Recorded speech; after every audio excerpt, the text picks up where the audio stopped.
विष्णवे विष्णवे नित्यं विष्णवे विष्णवे नमः।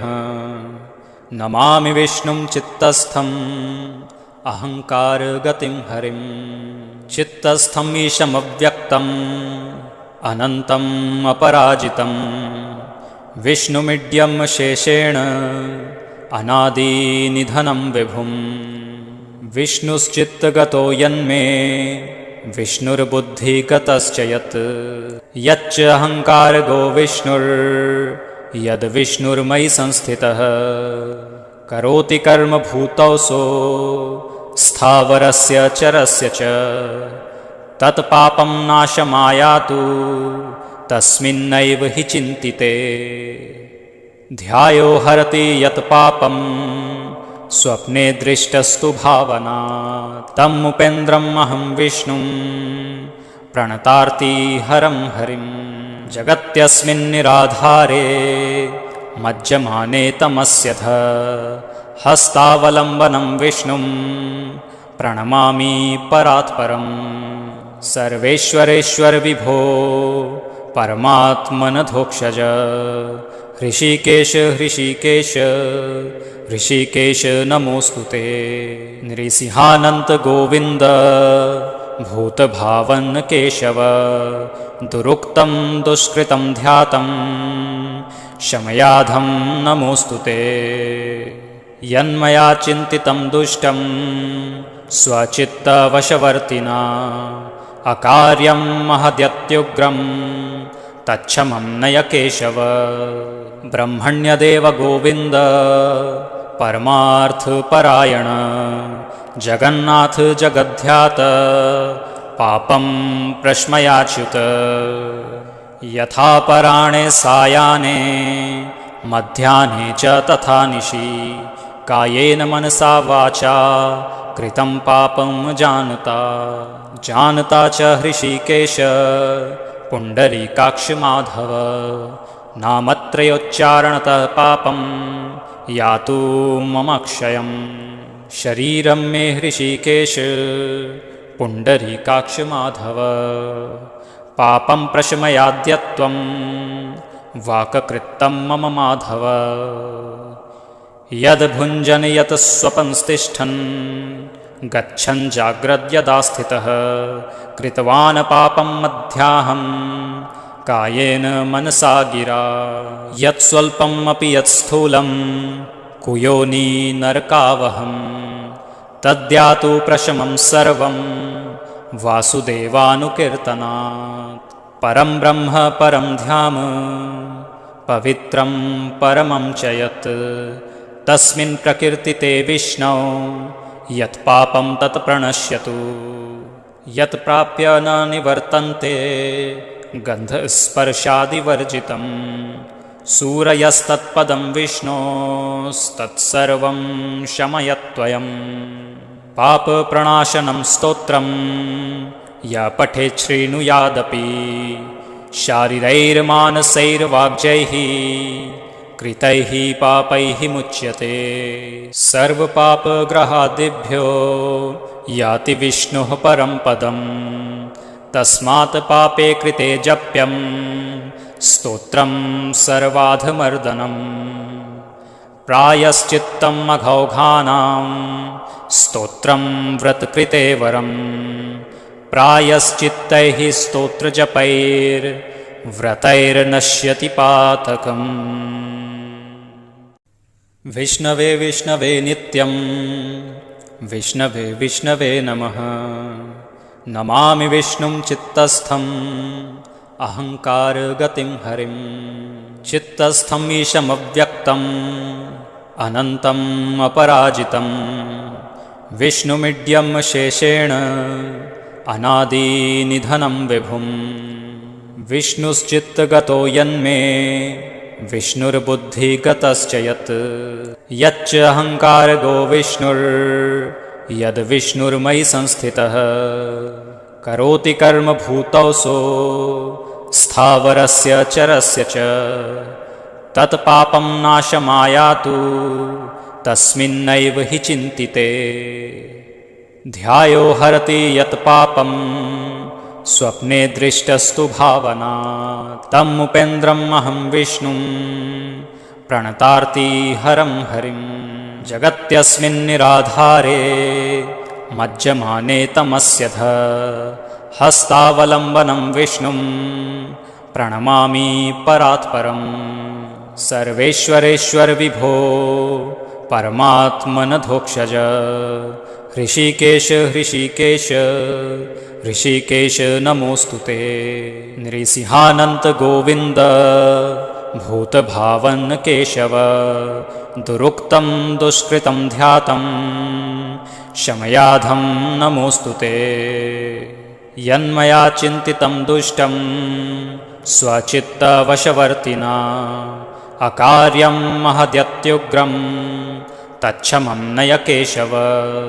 ब्रह्मण्यदेव गोविन्द परमार्थपरायण जगन्नाथ जगद्ध्यात पापं प्रश्मयाच्युत यथा पराणे सायाने मध्याह्ने च तथा निशि कायेन मनसा वाचा कृतं पापं जानता च हृषीकेश पुण्डरीकाक्ष माधव नामत्रयोच्चारणतः पापं यातु मम क्षयं शरीरं मे हृषीकेश पुण्डरीकाक्ष माधव पापं प्रशमयाद्यत्वं वाक्कृतं मम माधव यद् भुञ्जन् यत् स्वपंस्तिष्ठन् गच्छन् जाग्रद्यदा स्थितः कृतवान् पापं मध्याहं कायेन मनसा गिरा यत् स्वल्पम् अपि यत् स्थूलं कुयोनि नरकावहं तद्यातु प्रशमं सर्वं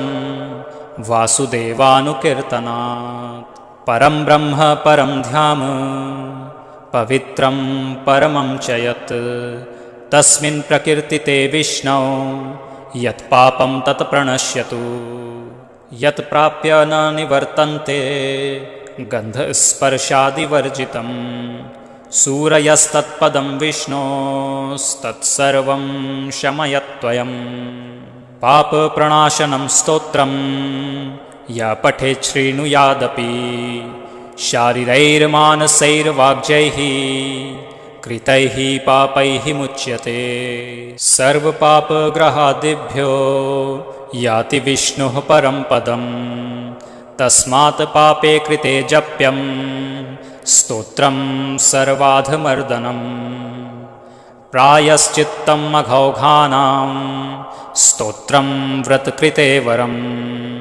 प्रायश्चित्तैः स्तोत्रजपैर्व्रतैर्नश्यति पातकम्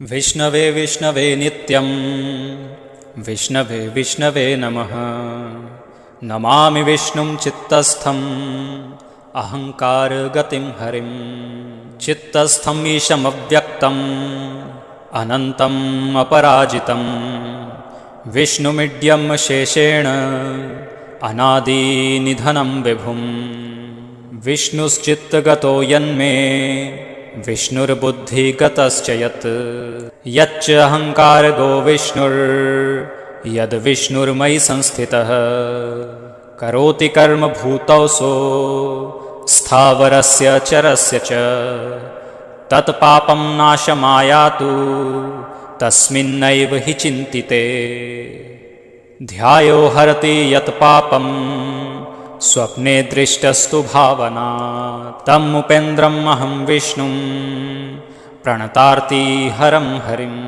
जगत्यस्मिन् निराधारे मज्जमाने तमस्य हस्तावलम्बनं विष्णुं प्रणमामि परात्परं सर्वेश्वरेश्वर विभो परमात्मनधोक्षज ऋषिकेश ऋषिकेश ऋषिकेश नमोस्तुते नृसिंहानन्त गोविन्द भूतभावन केशव दुरुक्तं दुष्कृतं ध्यातं शमयाधं नमोस्तुते यन्मया चिन्तितं दुष्टं स्वचित्तवशवर्तिना अकार्यं महद्यत्युग्रं तच्छमं नय केशव।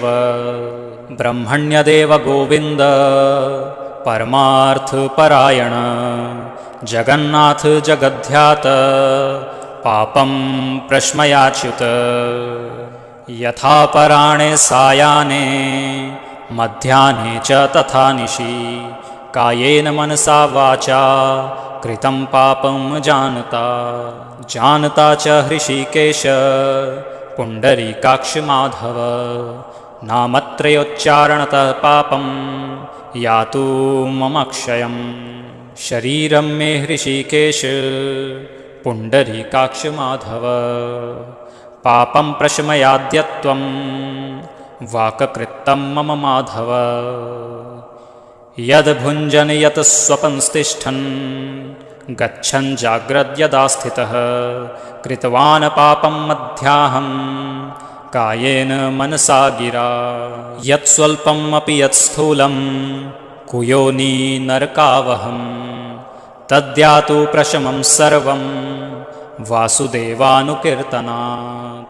परं ब्रह्म परं ध्याम पवित्रं परमं च यत् तस्मिन् प्रकीर्तिते विष्णौ यत् पापं तत् प्रणश्यतु।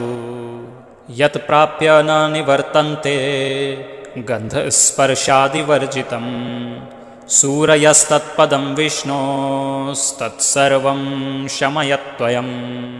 पापप्रणाशनं स्तोत्रं या पठेत् शृणुयादपि शारीरैर्मानसैर्वाग्जैः कृतैः पापैः मुच्यते।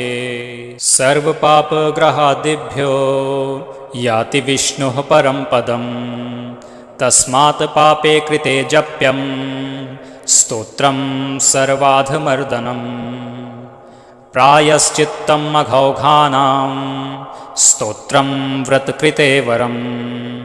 प्रायश्चित्तैः स्तोत्रजपैर्व्रतैर्नश्यति पातकम्। विष्णवे विष्णवे नित्यं विष्णवे विष्णवे नमः। नमामि विष्णुं चित्तस्थम् अहङ्कारगतिं हरिं। चित्तस्थम् ईशमव्यक्तम् अनन्तम् अपराजितं। विष्णुमिड्यं शेषेण अनादिनिधनं विभुं। विष्णुश्चित्तगतो यन्मे विष्णुर्बुद्धिगतश्च यत्। यच्च अहङ्कारगो विष्णुर्यद्विष्णुर्मयि संस्थितः। करोति कर्म भूतौ सो स्थावरस्य चरस्य च। तत्पापं नाशमायातु तस्मिन्नैव हि चिन्तिते। ध्यायो हरति यत् पापं स्वप्ने दृष्टस्तु भावना। तम् उपेन्द्रम् अहं विष्णुं प्रणतार्ति हरं हरिं। जगत्यस्मिन् निराधारे मज्जमाने तमस्य ध। हस्तावलम्बनं विष्णुं प्रणमामि परात्परम्। सर्वेश्वरेश्वर विभो परमात्मनधोक्षज। हृषीकेश हृषीकेश हृषीकेश नमोऽस्तुते।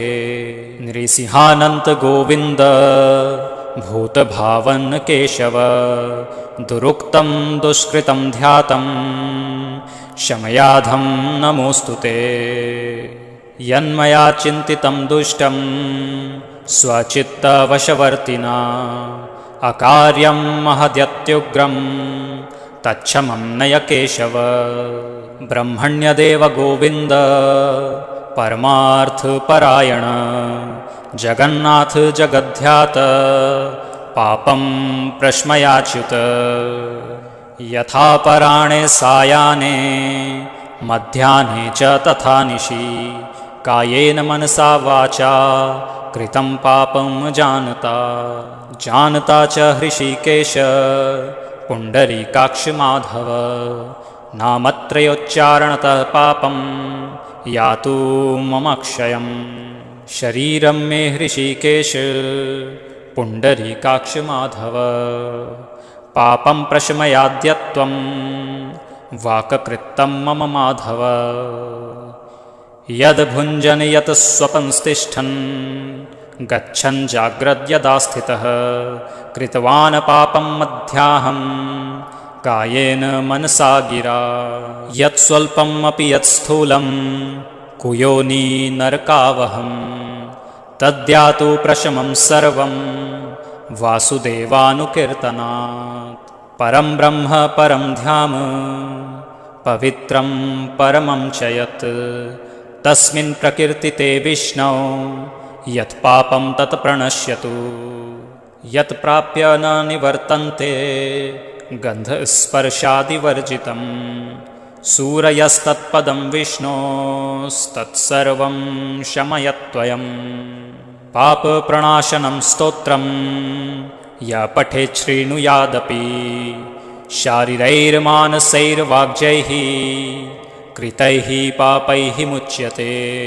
सर्वपापग्रहादिभ्यो याति विष्णुः परं पदं तस्मात् पापे कृते जप्यं स्तोत्रं सर्वाधमर्दनं प्रायश्चित्तम् अघौघानां स्तोत्रं व्रतकृते वरं प्रायश्चित्तैः स्तोत्रजपैर्व्रतैर्नश्यति पातकम् विष्णवे विष्णवे नित्यं विष्णवे विष्णवे नमः नमामि विष्णुं चित्तस्थम् अहङ्कारगतिं हरिं चित्तस्थम् ईशमव्यक्तम् अनन्तम् अपराजितं विष्णुमिड्यं शेषेण अनादिनिधनं विभुं विष्णुश्चित्तगतो यन्मे विष्णुर्बुद्धिगतश्च यच्च अहङ्कारगो विष्णुर्यद्विष्णुर्मयि संस्थितः करोति कर्म भूतौ सो स्थावरस्य चरस्य च तत्पापं नाशमायातु तस्मिन्नैव हि चिन्तिते ध्यायो हरति यत् पापं स्वप्ने दृष्टस्तु भावना तम् उपेन्द्रम् अहं विष्णुं प्रणतार्ति हरं हरिं जगत्यस्मिन्निराधारे मज्जमाने तमस्य हस्तावलम्बनं विष्णुं प्रणमामि परात्परं सर्वेश्वरेश्वर विभो परमात्मनधोक्षज ऋषिकेश ऋषिकेश ऋषिकेश नमोऽस्तु ते नृसिंहानन्त गोविन्द भूतभावन केशव दुरुक्तं दुष्कृतं ध्यातं शमयाधं नमोऽस्तु ते यन्मया चिन्तितं दुष्टं स्वचित्तवशवर्तिना अकार्यं महद्यत्युग्रं तच्छमं नय केशव ब्रह्मण्यदेव गोविन्द परमार्थपरायण जगन्नाथ जगद्ध्यात पापं प्रश्मयाच्युत यथा पराणे सायाने मध्याह्ने च तथा निशि कायेन मनसा वाचा कृतं पापं जानता च हृषिकेश पुण्डरीकाक्ष माधव नामत्रयोच्चारणतः पापं यातु मम क्षयं शरीरं मे हृषिकेश पुण्डरीकाक्ष माधव पापं प्रशमयाद्यत्वं वाक्कृतं मम माधव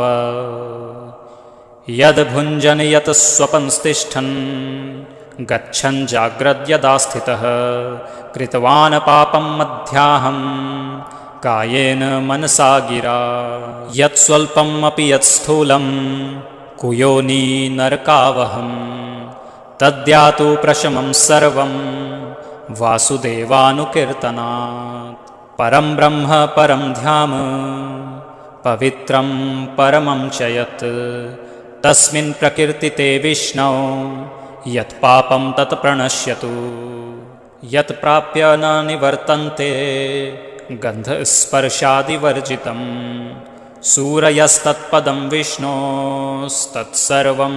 शमयत्वयम् पापप्रणाशनं स्तोत्रं य पठेत् शृणुयादपि शारीरैर्मानसैर्वाग्जैः कृतैः पापैः मुच्यते। सर्वपापग्रहादिभ्यो याति विष्णुः परं पदम्। तस्मात् पापे कृते जप्यं स्तोत्रं सर्वाधमर्दनम्। प्रायश्चित्तम् अघौघानां स्तोत्रं व्रतकृते वरम्। प्रायश्चित्तैः स्तोत्रजपैर्व्रतैर्नश्यति पातकम्।